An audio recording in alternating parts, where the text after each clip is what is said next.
Hello dear students. तो इस session में मैं लेके आया हूँ 20 मोस्ट MCQs मैथमेटिक्स का, जो कि आपके स्टैंडर्ड बुक के सिलेबस से मैं लेके आया हूँ। आपके स्टैंडर्ड बुक का सिलेबस से लाया गया है, जो कि वेरी क्वेश्चन का लेवल जो है एकदम हाई रहने वाला है इसमें। और आप लोगों के जो कि ऑल चैप्टर से मैंने दो या तीन क्वेश्चन जो कि इसमें इंक्लूड किए हैं, जो कि वेरी वेरी इंपॉर्टेंट क्वेश्चन है और आपके एग्जाम के लिए वेरी इंपॉर्टेंट रहने वाला है। तो चलिए वीडियो को शुरू करते हैं और सॉल्व करते हैं एवरी क्वेश्चन को। यदि आप मेरे चैनल पर नए हैं तो मेरे चैनल को सब्सक्राइब भी कर दीजिएगा लेटेस्ट नोटिफिकेशन के लिए, और इसी तरह के वीडियो में हमेशा लेके आते रहता हूँ। चलिए फिर शुरू करते हैं क्वेश्चन से। क्या आपका है इंस्ट्रक्शन हैं, जो कि कल के एग्जाम में आपको इसी तरह से देखने को मिलेगा। चलिए क्विक रिवीजन है आपका, करते हैं। सबसे पहला क्वेश्चन है, which of the following quadratic equation has sum of its root is 4। तो इनमें से कौन सा इक्वेशन है जिसके रूट का सम 4 है। रूट का सम कैसे निकालते हैं, यानी अल्फा प्लस, अगर रूट अल्फा प्लस बीटा हो तो ये आपका होना चाहिए माइनस बी डिवाइडेड बाय ए। तो चेक करते हैं कि करके, अगर इसमें अगर करें हम लोग, इसमें यदि करें माइनस बी बाय ए, तो माइनस यहाँ पे आता है माइनस 4/2, जो कि 2 के इक्वल आता है, ये नहीं होगा हमारा। यहाँ पे यदि करें माइनस 4 डिवाइडेड बाय, यहाँ पे ए का कोफिशिएंट भी माइनस में है, तो -1 इक्वल से आपका यहाँ पे 4 आ रहा है ना। इस तरह से देख सकते हैं आपका ऑप्शन यहाँ पे जो है कि बी करेक्ट रहने वाला है इस क्वेश्चन का आंसर। चलिए फिर next question, what is the length of the arc of the sector of a circle with radius 14 centimetre and centre angle is 90 degree. देखिए इसमें इस तरह का आपको जो कि एक सर्कल बनाया हुआ है और एक सेक्टर इस तरह से यहाँ पे ड्रॉ है। सेक्टर का एंगल आपको 90 डिग्री दिया हुआ है ना, एंड आपका रेडियस ये 14 सेंटीमीटर इसमें आया गया है। मान लेते हैं यहाँ पे ये बी है और ए ओ है, तो आपको यहाँ पे मांगा गया है लेंथ ऑफ, है ना, आर्क ए बी, आपको ए ओ है ना, ए बी सिर्फ आपको इसमें मांगा गया है। तो इसका फॉर्मूला आपका होता है theta divided by 360 degree into 2πr। तो फॉर्मूले में पुट करते हैं ऑल वैल्यूज को, 90 डिवाइडेड बाय 360 डिग्री में है सब, into 2 into pi 22/7 into r का मान 14 दिया गया है। अब यहाँ से देखें, ये आ गया इसमें 4 टाइम्स, ये 7 से आपका 2, ये 2 कट जाएगा, तो ये 4 भी कट जाएगा, इक्वल से आपका बचा का यहाँ पे ओनली 22 सेंटीमीटर, है ना। तो लेंथ ऑफ आर्क जो आपका यहाँ पे हो जाएगा, है ना, लेंथ ऑफ आर्क जो आपका हो जाएगा, ये जो दिया है क्वेश्चन में, आपका 22 सेंटीमीटर, ऑप्शन ए रहने वाला है यहाँ पे। Option A is the right answer. Next question हमारा यहाँ से इंग्लिश मीडियम ही देखते हैं। कह रहा है, if triangle A B C similar triangle P Q R, triangle A B C, 2 triangles we have to draw here, A B C first and second is P Q R. दोनों यहाँ पे क्या है, सिमिलर ट्रेंगल है with angle A 32 degree. अब angle A का बात यहाँ पे किया है, 32 डिग्री दिया हुआ है, angle R 65 degree, angle R यहाँ पे दिया है 65 डिग्री। तो सब then the measure of angle B is, तो एंगल बी का वैल्यू इसमें पूछा गया है क्या होगा। अब चूंकि दोनों ट्रेंगल जब सिमिलर है तो सिमिलर ट्रेंगल के कोरिस्पॉन्डिंग एंगल्स भी इक्वल होंगे, तो एंगल ए आपका एंगल पी के इक्वल हो जाएगा, एंगल आर आपका यहाँ पे जो है कि एंगल सी के इक्वल हो जाएगा, ये है ना। एंड एंगल आपका जो यहाँ पे बी रहने वाला है वो एंगल आपके एंगल क्यू के इक्वल हो जाएगा। तो इसी तरह से ट्रेंगल ए बी सी में अब देखें तो angle A 37 degree plus angle B आपको इसमें पूछा गया है, तो एंगल सी आपको यहाँ पे आर इक्वल टू सी है जो कि 65 डिग्री है ना। अब प्लस एंगल बी यहाँ से करें तो ट्रेंगल के तीनों एंगल का सम 180 डिग्री आता है, 180 डिग्री से कर दिए। अब यहाँ से एंगल बी जब फाइंड आउट करेंगे तो 180 डिग्री माइनस आपका यहाँ पे हो जाएगा 210, है ना, 102 डिग्री आपका यहाँ पे टोटल आ रहा है। तो इसको माइनस करने के बाद ये आपका आ जाएगा कितना, यहाँ से आपका माइनस करने पे, सॉरी इसमें कुछ वो यहाँ पे 5 है, 65 एंड 32 डिग्री है यहाँ पे, सॉरी यहाँ पे कैलकुलेशन गलती हो गया, ये 32 डिग्री है। तो ये आपका कुछ हो रहा है 97 डिग्री, आपका टोटल यहाँ पे आएगा 97 डिग्री। तो 97 डिग्री, तो इसे माइनस करने पे जो है कि ये आपका भी आ जा रहा है 3 17 - 9 = 8, 83 डिग्री आपका यहाँ पे ऑप्शन सी आपका आ रहा है आंसर, है ना। आपका ऑप्शन ए 83 डिग्री यहाँ पे आंसर आ रहा है। नेक्स्ट क्वेश्चन फिर देखें, इसमें आप कह रहा है if P and Q are natural numbers and P is the multiple of Q, then what is the HCF of P and Q. अब यहाँ पे आपको कहा है पी एंड क्यू नेचुरल है, और आपको इसमें यह भी कहा गया है P is the multiple of Q, P is the multiple of Q, यानी यहाँ से कह सकते हैं P equal to Q into any other multiple A, यहाँ पे इस तरह से रहने वाला है, यहाँ पे इस तरह से कुछ जो है कि रहने वाला है।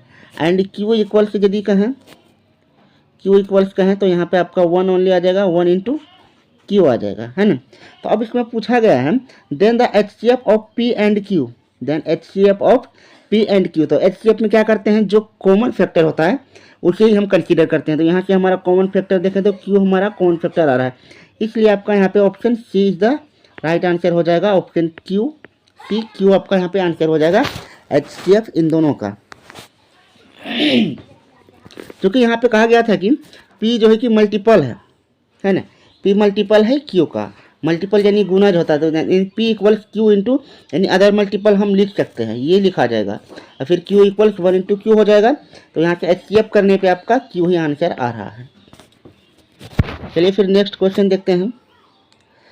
इसमें कह रहा है the coordinates of the vertex A of rectangle ABCD। आपके पास एक रेक्टेंगल दिया गया है, इस तरह से ड्रॉ कर लेते हैं। मान लेते हैं आपके पास A, B and C, D है ना। Vertex of a rectangle ABCD with 3 vertices are given as, 3 vertices B आपका यहाँ पे 0 0 है, B 0 0, C 3 0 and D 0 4 is given, 0 4 is given. Sorry कोई बात नहीं, फिर से बना लेते हैं। यहाँ पे इस तरह से दिया हुआ था, B आपका है 0 एंड 0, C आपका है 3 0, D आपका है 0 एंड 4। A आपका नहीं है तो मान लेते हैं A आपका X एंड Y है, A आपका X एंड Y है। तो यहाँ पे आपको A का कोऑर्डिनेट निकालना है। तो आप जानते हैं कि डायगोनल ऑफ रेक्टेंगल जो होता है वो एक दूसरे के इक्वल होता है ना। इस तरह से डायगोनल जो है कि एक दूसरे का इक्वल होता है, और इसका ये दोनों आपस में बाइसेक्ट करते भी हैं। अब यदि बाइसेक्ट करते हैं तो इस तरह से देख सकते हैं, मान लेते हैं O पे बाइसेक्ट इस तरह से कर रहा है, तो मिड पॉइंट ऑफ BD अगर निकालें तो क्या रहने वाला है आपका, mid point of BD equal to mid point of AC आपका यहाँ पे रहने वाला है। तो AC के लिए क्या करेंगे, x + 3 डिवाइडेड बाय 2 इक्वल्स आपका इसका BD का x कोऑर्डिनेट देखें, ये आपका यहाँ पे है कितना, 0 + 0/2। तो यहाँ से ये 2 और 2 आपका कैंसिल हो जाएगा, है ना। x का 0 4 दिया हुआ है, D का एकदम सही है ना, C का 3 0 दिया हुआ है।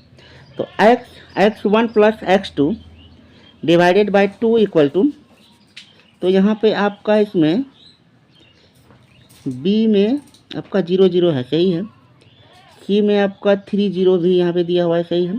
तो x1 + x2 divided y equal to 0 0, यहाँ का x बाय 2, ठीक है। तो यहाँ से 2 और 2 डिवाइड में कैंसिल आउट हो जाएगा।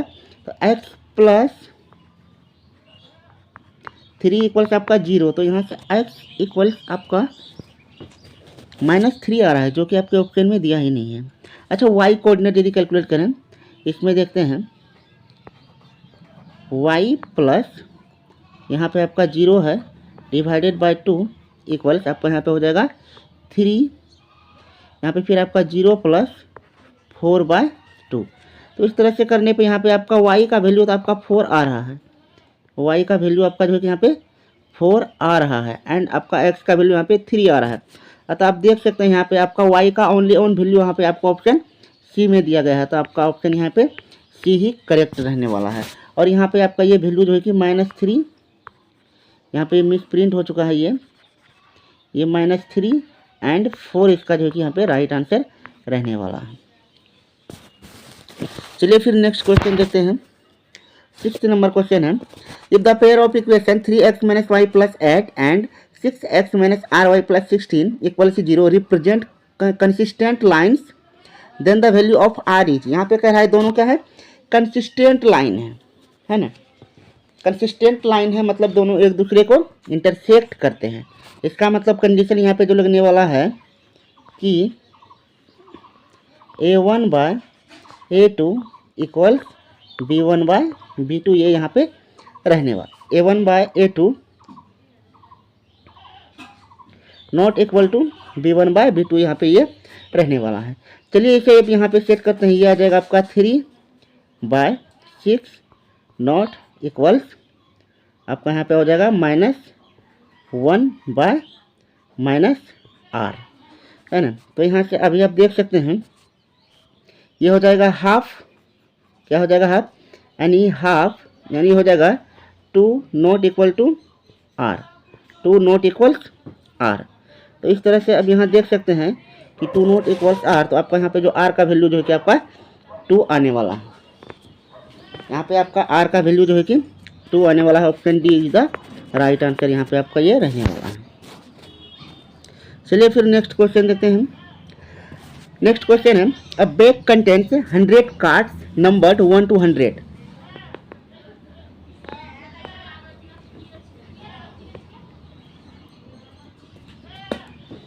कह रहा है ए बैग कंटेंट्स 100 कार्ड, एक बैग है उसमें 100 कार्ड जो है कि आपका रखा हुआ है। 100 कार्ड इसमें है। A card is drawn at random from the bag. What is the probability that the number on the card is a perfect cube? तो परफेक्ट क्यूब आपका हो जाए तो 1 to 100 तक में अगर हम देखें तो परफेक्ट क्यूब आपका कितना आता है, 1 का क्यूब आपका 1 होता है परफेक्ट क्यूब। 2 का क्यूब यदि आपका करें तो आपका अगला 8 आता है, 8 आता है। उसके बाद फिर आपका 27 आता है, फिर 64 आता है ना, 64 आता है। उसके बाद यदि हम करें तो 125 जो कि 100 से एक्सीड कर जाता है। तो आपका कितना नंबर हो गया टोटल, 1 2 3 एंड 4 नंबर से आपका यहाँ पे आ रहा है। तो probability of perfect cube PC अगर लिख दें तो ये इक्वल हो जाएगा 4 डिवाइडेड बाय टोटल आपका कितना है 100 नंबर है 100, ये आपका इक्वल टू 1/25 जो कि आंसर हो जाएगा। 1/25 आपका ऑप्शन सी में गिवन है जो कि राइट आंसर रहने वाला है यहाँ पे। चलिए next question, the pair of equations x equal a and y equals b graphically represent line which are. तो यहाँ पे देखें x equal a and y equals b जो लाइन होगा आपका ये किस तरह का लाइन प्रेजेंट करेगा।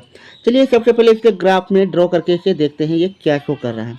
ये आपका x एक्सिस और ये आपका y एक्सिस रहने वाला है। अब चलिए आपको कहा x इक्वल्स a, मान लेते हैं x इक्वल्स a, यहाँ पे जो है कि आपका एक पॉइंट है जो कि ये शो करता है x इक्वल्स a। तो ये लाइन जो है कि कुछ इस तरह से ऐसे जाएगा, है ना। ये लाइन आपको क्या दिखा रहा है कि ये लाइन आपको शो कर रहा है x इक्वल्स a, इक्वेशन का ग्राफ दिखा रहा है। एंड आपके पास अदर एक लाइन है जो कि दिखा रहा है कि आपको y इक्वल्स b। तो मान लेते हैं यहाँ पे आपका ये जो आपका है b डिस्टेंस है और ये लाइन जो है कि कुछ इस तरह से जाएगा और ये लाइन जो जा रहा है तो ये लाइन क्या शो करता है, लाइन को y इक्वल्स b को ये शो कर रहा है। तो इस तरह से यहाँ पे देख पा रहे हैं हम लोग कि यहाँ पे दोनों लाइन जो कि एक दूसरे को इंटरसेक्ट कर रहा है। मान लेते हैं पॉइंट सी पे इंटरसेक्ट करता है। तो इस तरह से इंटरसेक्शन पॉइंट का कोऑर्डिनेट यदि सी का कोऑर्डिनेट देखें अभी हम लोग तो ये क्या आ रहा है आपका a आ रहा है एंड b आ रहा है। इस तरह से मतलब दोनों लाइन इंटरसेक्ट करते हैं अर्थात ये कंसिस्टेंट है ना, consistent intersecting at B A intersecting at A B, consistent है ना। ये कंसिस्टेंट यहाँ पे इंटरसेक्ट कर रहा है ए बी पे, है ना। ऑप्शन यहाँ पे आपका जो है कि डी आपका जो है कि यहाँ पे करेक्ट रहने वाला है। इस क्वेश्चन का आंसर आपका यहाँ पे डी करेक्ट, क्योंकि यहाँ पे ये दोनों जो है कि इंटरसेक्ट कर रहा है। ऑप्शन आपका यहाँ पे डी करेक्ट रहने वाला है। चलिए एक सेकंड में थोड़ा वहीं से करते हैं जहाँ हम लोग किए थे। नेक्स्ट क्वेश्चन अभी यहाँ से 9th नंबर से, इसमें कह रहा है if 1 0 of the polynomial 6x² plus 37x minus into k minus 2 is reciprocal of other, then what is the value of k, है ना। इसमें दोनों इसके जो जीरो हैं वो एक दूसरे के रेसिप्रोकल हैं। चलिए मान लेते हैं इसमें इसके जो कि अगर फर्स्ट अगर इसका जीरो यदि अल्फ़ा है यहाँ पे, तो इसका सेकेंड क्या हो जाएगा, इसका जीरो जो कि इसका रेसिप्रोकल वो हो जाएगा 1/α, है ना। चलिए अब इसमें कहा गया है कि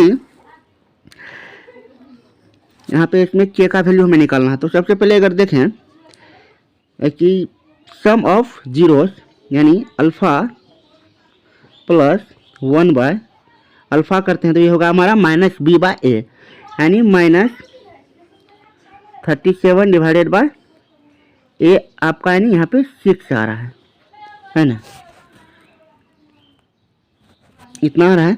एंड यहाँ से यदि alpha plus alpha into beta 1/α करें, ये हो जाएगा c/a, तो c का वैल्यू है minus into k minus 2 divided by a यानी 6 हो जाएगा। तो यहाँ से देख सकते हैं अल्फ़ा अल्फ़ा कैंसिल आउट हो जाएगा, आपके पास यहाँ पे क्या बचता है 1 बचता है, यानी ये हो जाएगा 6 मल्टीप्लाई इधर हो जाएगा इक्वल्स जाएगा -k plus 2।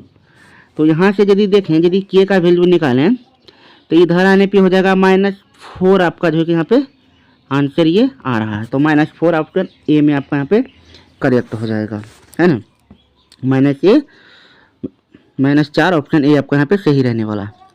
Next question, what is the total surface area of A solid hemisphere of diameter d, है ना। हेमीस्फीयर का टोटल सरफेस एरिया आपको यहाँ पे पूछा गया है ना। हेमीस्फीयर है आपके पास यहाँ पे। तो देखें यदि हेमीस्फीयर में यदि हेमीस्फीयर आपका कुछ इस शेप का होता है ना, कुछ इस शेप का आपका यहाँ पे ये रहता है। अब यदि यहाँ पे देखें इसका डायमीटर यदि आपको d दिया गया है, ये आपका d है दिया हुआ, तो देखें यदि इसका अगर इसका सरफेस एरिया ओनली यदि इस पार्ट का निकालें अगर चारों तरफ से, तो इसका सरफेस एरिया यदि निकालें, इसका सरफेस एरिया निकालें तो ये आता है 2πr²। तो 2π इंटू r का वैल्यू आपका क्या होगा d/2 हो जाएगा, d/2 का स्क्वायर यहाँ पे ये आने वाला है।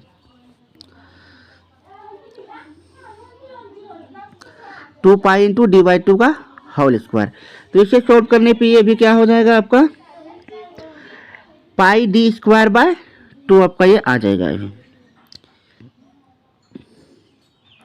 ओ सॉरी, d इक्वल टू यहाँ पे हो जाएगा ये 2r ना होगा, है ना, d दिया हुआ है ना, नहीं r हमें निकालना होता है, r इक्वल्स d/2। तो d/2 ठीक है, ये हो जाएगा क्या πd²/2। एंड अब इसका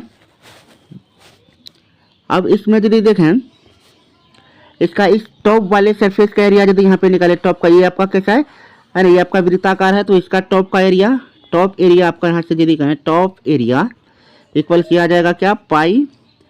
तो r यानी हो जाएगा d/2 का स्क्वायर, ये हो जाएगा πd²/4।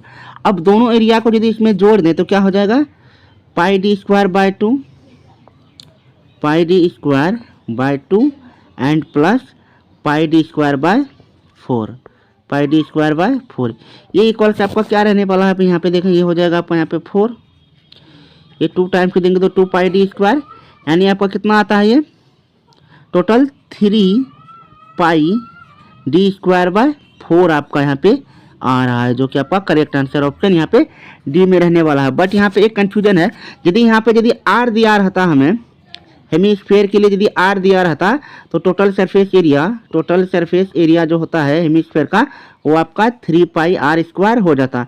तो इसलिए आप लोग यहाँ मतलब जल्दबाजी में ऑप्शन ए टिक मत कर दीजिएगा, क्योंकि यहाँ पे डी दिया गया है।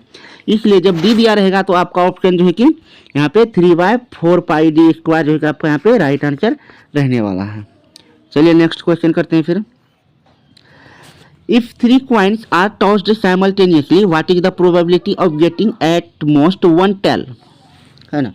अब देखिए यहाँ पे क्या कह रहा है, 3 coins को टॉस किया गया है एक साथ। अब 3 coins, यदि फर्स्ट coins का बात करें, एक coins में यदि एच आएगा, है ना, पहला में मान लेते हैं एच, दूसरा में भी एच, तीसरा में भी एच आ गया, इस तरह से ये बनेगा। फिर देख लेते हैं, मान लेते हैं पहला में एच ही है बस, दूसरा में भी एच है बस, तीसरा में आपका टेल आ गया। या फिर इस तरह से देखें, पहला में एच है, दूसरा में भी टेल था और तीसरा में भी टेल था, ये एक तरह से ये इसका संभावना हो सकता है। एंड अगर फिर करें क्या कि इसमें भी आपका टी था, इसमें भी आपका टी था एंड इसमें भी आपका टी था, तो देख सकते हैं यहाँ पे आपका जो है कि टोटल कितना, 2 2 4 4 नहीं, आपका और संभावना यहाँ पे होगा ना, आपका यहाँ पे संभावना हाँ और भी हो सकता है ना। अब जैसे फर्स्ट में आपका जो है कि टी आ जाएगा, जैसे फर्स्ट क्वाइंस में आपका जैसे टेल आ जाएगा, ये भी हो सकता है आपका फर्स्ट में टेल आ जाए, बाकी अदर सेकंड में आपका हेड आ जाए, है ना, बाकी अदर में आपका हेड आ जाए, एक संभावना यहाँ पे ये हो सकता है।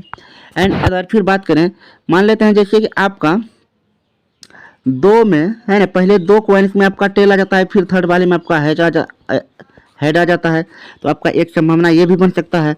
तो देखिए आपका टोटल 6 संभावना जो है कि यहाँ पे बन रहा है ना। अब आपको क्या पूछा है, what is the probability of getting at most 1 tail, है ना, आपको एट मोस्ट 1 टेल आपके पास आना चाहिए, है ना। तो यहाँ पे आप देख सकते हैं 1 टेल एटलीस्ट आपके पास यहाँ पे होना चाहिए, 1 टेल, है नहीं, 1 एंड 2, है ना, 2।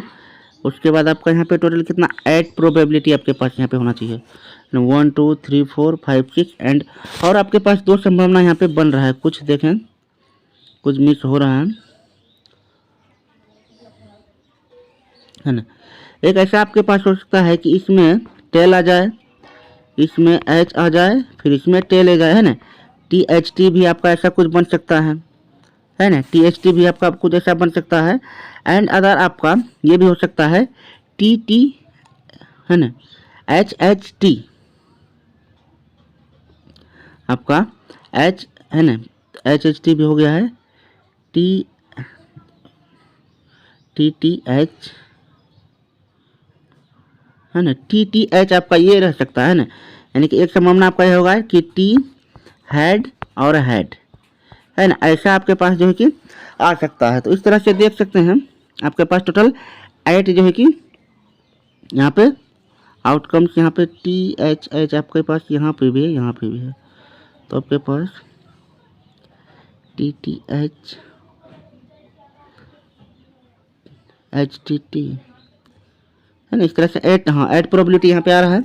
और इस तरह से देखें आपके पास क्या पूछा गया है ना, गेटिंग एट मोस्ट 1 टेल, तो 1 टेल का प्रोबेबिलिटी आप यहाँ से देख सकते हैं, ये जो है कि आपका हो जाएगा कितना 1 टेल, है ना। तो सिर्फ इस वाले में जो है कि आपका कितना, इसको छोड़ दें तो 1 2 3 4 5, है ना, आपका ये कितना 5 बाय, तो कि आपका ये 8 जो है कि राइट यहाँ पे रहने वाला है, option C is the correct answer.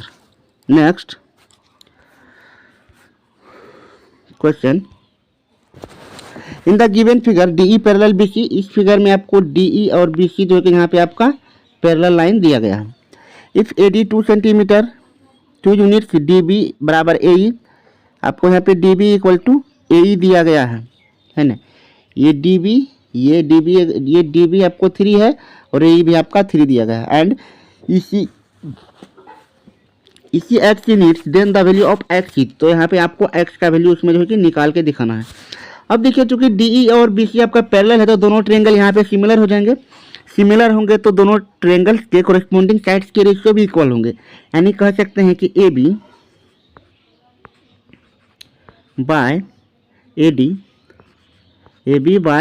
D equals आपका फिर यहाँ से ए सी बाय यही आपका यहाँ पे रहने वाला है। तो ए बी का वैल्यू यदि देखें टोटली 5 आपका हो रहा है, 5 यूनिट डिवाइडेड बाय फिर आपका ए डी अगर देखें तो आपका 2 है, इक्वल्स आपका ए सी का वैल्यू देखें तो ये आपका 3 प्लस एक्स हो जाएगा। एंड आपका ए ई का वैल्यू देखें तो ये आपका 3 यहाँ पे दिया हुआ है। इससे जब सॉल्व करेंगे ये हो जाएगा कितना 15 equals that is 6 + 2x।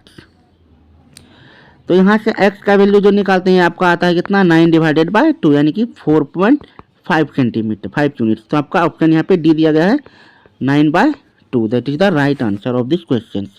Next question, तो आपका नेक्स्ट क्वेश्चन है यहाँ पे 13 में, the hour hand of a clock is, है ना, आवर हैंड अब यहाँ पे क्लॉक का दिया हुआ है hour hand is 6 centimetre long, the angle swept by it between 7 AM and 7:55 AM is. तो यहाँ पे टाइम का यदि डिफरेंस करें तो 7:55 एंड 7:20, तो यहाँ से कितना आता है, ये आता है टोटल 35 मिनट। अब चूँकि आवर हैंड जो कि 1 आवर में, है ना, आवर हैंड जो कि 1 आवर में 1 आवर यानी कि 60 मिनट में ये कितना डिग्री मूव करता है, क्योंकि यदि ये 1 पे है तो वो 7 पे है तो वो 8 पे जाएगा, ओनली 30 डिग्री है मूव करता है 1 आवर में। तो आपका 60 मिनट में कितना, यानी 1 मिनट का यदि इसी में निकालें तो ये आपका आ जाएगा 30/60 degree equal to half degree जो है कि ये 1 मिनट में मूव करता है। तो इसी तरह से 35 मिनट में कितना मूव करेगा, 35 × 1/2, तो ये आपका हो जाएगा 35/2 डिग्री, है ना। तो 35/2 डिग्री आपका ऑप्शन यहाँ पे जो कि बी एकदम करेक्ट यहाँ पे आंसर, राइट आंसर यहाँ पे रहने वाला है ना। तो चलिए फिर नेक्स्ट क्वेश्चन हम देखते हैं, the zeros of the polynomial px equals x² + 4x + 3 are given by. तो इसमें हमको क्या करना है, इसका फैक्टराइजेशन से हम कर सकते हैं, जितने भी मेथड से किसी से भी हम इसको सॉल्व कर सकते हैं। तो इसे लिख सकते हैं कि x², फर्स्ट ऑफ ऑल इसे यदि ड्रॉ करें यहाँ पे x², 4x को यदि हम +x + 3x + 3 इक्वल्स यदि इसे 0 करते हैं, आपका ये क्या रहने वाला है, x × x + 1 and 3 × x + 1 equals 0। तो यहाँ से आपका क्या हो जाता है, x + 3 × x + 1 इक्वल्स 0। देन यहाँ पे x का वैल्यू आपका -3 एंड -1 आ रहा है, तो -3 -1 ऑप्शन यहाँ पे आपका डी जो है कि करेक्ट आंसर यहाँ पे रहने वाला है। ऑप्शन डी यहाँ पे आपका करेक्ट रहने वाला है, -1 एंड -3। चलिए फिर next question, in the given figure the quadrilateral PQRS circumscribes a circle, है ना। क्वाड्रिलेटरल के भीतर एक सर्कल जो है कि इसमें फिट हो रहा है, here PA + CA is equal to. तो यहाँ से आपको पूछा है कि ये PA का वैल्यू प्लस ये CS का वैल्यू, ये PA और CS का वैल्यू का क्या मतलब इक्विवेलेंट वैल्यू यहाँ पे रहने वाला है। तो एक कॉन्सेप्ट जैसे हम लोग जानते हैं कि यदि कोई सर्कल है इस तरह से, यदि कोई सर्कल इस तरह से है, तो इस सर्कल से, है ना, यदि यही सर्कल है, सॉरी है ना, यहाँ पे रुकिए, ये जो सर्कल इस तरह से यदि रहता है,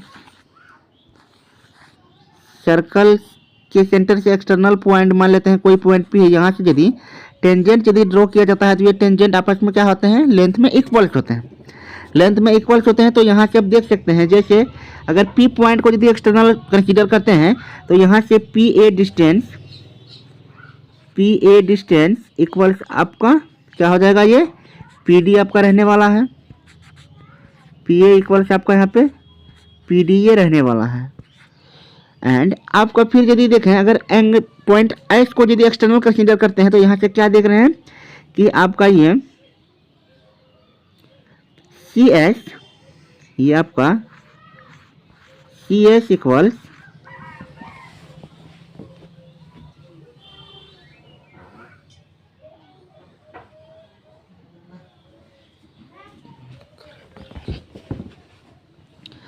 अगर यहाँ से फिर आपका ये CS इक्वल्स ये क्या हो जाएगा आपका, फिर ये SD यहाँ पे होने वाला है।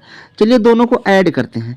अब यहाँ से ये आपका PA है, PA + CS करें, PA + CS जो आपका क्वेश्चन में है इक्वल टू, अब यहाँ के देखें आपके पास क्या है, ये है PD + HD। तो PD + SD यदि इसे जोड़े तो PD + एच डी, तो P D plus H D equivalent किसकी है, ये एच पी के या फिर पी एस के ये इक्वल है ना। तो पी एस आपका ऑप्शन यहाँ पे सी करेक्ट रहने वाला है, P S. Next, if alpha and beta are the zeros of the quadratic polynomial P x equals x square minus a x minus b, then the value of alpha square plus beta square is.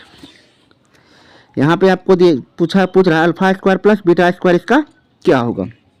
अच्छा, यदि सबसे पहले देखें, यदि alpha square plus beta square, इसे क्या लिख सकते हैं, इस तरह से क्या लिख सकते हैं कि अल्फा प्लस बीटा का whole square minus 2 alpha beta. यदि इस फॉर्म में करते हैं तो इसको खोलने के बाद alpha square plus beta square plus 2 alpha beta आएगा, फिर माइनस 2 अल्फा बीटा से कैंसिल आउट होकर वो alpha square plus beta square ही रह जाएगा, है ना। अब चलिए, अल्फा प्लस बीटा का whole square minus 2 into alpha beta. अब यहाँ से अल्फा प्लस बीटा का वैल्यू यदि निकालें पहले, अल्फा प्लस बीटा, तो ये शून्यकों का योग होता है यानी सम ऑफ जीरोस। तो इस इक्वेशन में सम ऑफ जीरोस यदि निकालें तो ये क्या हो जाए आपका माइनस बी यानी माइनस ए बाय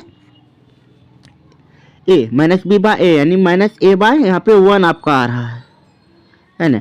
एंड फिर यदि अल्फा इंटू बीटा यदि यहाँ से निकालते हैं तो क्या होता है आपका, ये होता है सी बाय ए।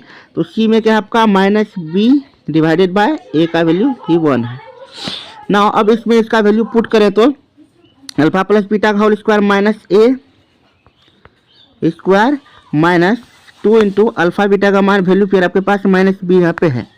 अब देख सकते हैं ए का स्क्वायर करने पे क्या होगा, ए स्क्वायर माइनस इंटू माइनस क्या होगा प्लस 2b। तो आपका क्या आंसर निकल के आ रहा है, अल्फा स्क्वायर प्लस 2b, है ना। तो ए स्क्वायर प्लस 2b ऑप्शन यहाँ पे आपका बी में दिया गया है, जो कि आपका करेक्ट आंसर रहने वाला है। चलिए फिर नेक्स्ट क्वेश्चन देखते हैं। The area of the triangle formed by the line, the area of the triangle formed by the line x by a plus y by b equal to 1 with the coordinates x axis is, है ना।